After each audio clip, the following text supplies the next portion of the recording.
our areas of jurisdiction. Mabuhay ang Pilipinas. Diba?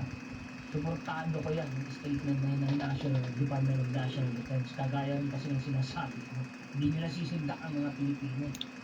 Malabo nyo masindak ang mga Pilipino sa kalukuhan ninyo.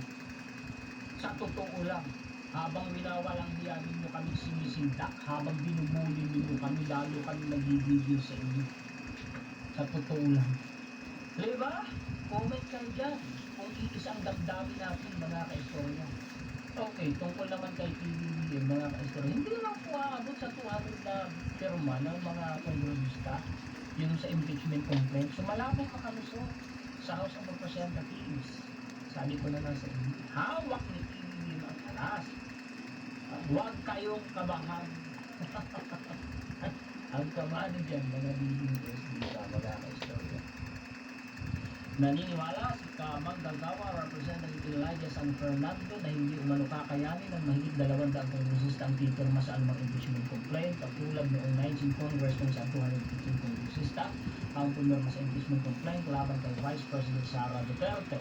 Aniya, lahat na umano ng nangyayari sa kasalukuyan ay patungo sa 2028. Matapos ni PBBM ang termino, hintayin nyo lang kasi mga BBS. Huwag na kayong mga rap, nagpapagod lang kayo. Kung saan ang mga lumitaw na issue ay magiging dahilan para magdalawang isip ang mga kongresista kung pipirma sila sa impeachment complaint. So tingin ko hindi na ito basta-basta na madadaan na okay sige, pirma tayo kasi may mga iniisip na mga yan na political motive nila for the 2028 election. Yeah, exactly. Nag-iingat na mga nakikiramdam na yan. Actually, dyan sa House of Representatives, yan mga ka-istorya, kung sino dyan yung nakalitaw na bangka, doon yan sasakay. Of course, normal naman yun kung sino yung palpalitong na bangka. Kasama ka ba sa paglubog? Mga natural, itiwanan mo. Yeah. Yeah. That's how politics work. Ganun yun. Tanggapin mo natin o hindi mga ka-istorya. Actually, ganyan kami sinabi ni Liam Rodriguez. Pinaliwanag niya rin na ang pangunahing concerns ng mga Pilipino ay presyo ng mga bilihin at sahod. Wala akong makikita. Uy, speaking mga ka-istorya, nadagdagan po ang sahod ng mga kasambahay sa Metro Manila ng 800 pesos. Ang mga tao dito, ang mga tao nahihirapan muli ng pagkain, ang baba ng sahod. Ay naku, baguhin niyo ang konstitusyon kung nagtatanong sa ng mga manggagawa. Ay, sa totoo lang, pati ang korupsyon, mababawasan niya ng iyon.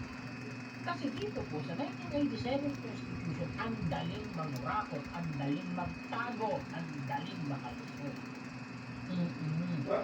Baguhin niyo yan. Sigurado, mabilis na uunod. Sigurado, mababawasan ng lubha ang korupsyon. Bakit mababawasan ng lubha? Hindi mawawala ng yan. Kasi mga ka-istorya, hindi ako naniniwala 100% mawawala. Ang hangarin pa at least 20% lang lang. Yan baguhin yung constitution. Either federalism or parliamentary or two-party. Maganda yun. Kaya lang, ayun yung mga sinunod natin. Wow! Ano ako? Sabi na, mahigit 300 ba na charter change measures ang nakarating dyan sa House of Representatives, dead on arrival lahat. Why? Marami sa mga yan, mawawala ng pwesto.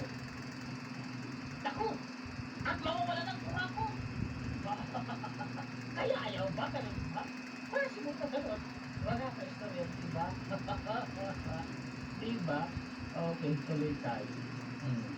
Yung mga gagayain yung terminong ginamit ng Department of National Defense sa mga BBC. Kung ayaw nyo sa opinion ko, huwag kayong manood sa akin. As simple as that. Sabi naman ni Atty. Jesus Francis, I just finished reading the impeachment complaint of both Di Makabaran Black and Julius Black against BBM. Walang halong bias. Ang pangit ng sa BBS Black.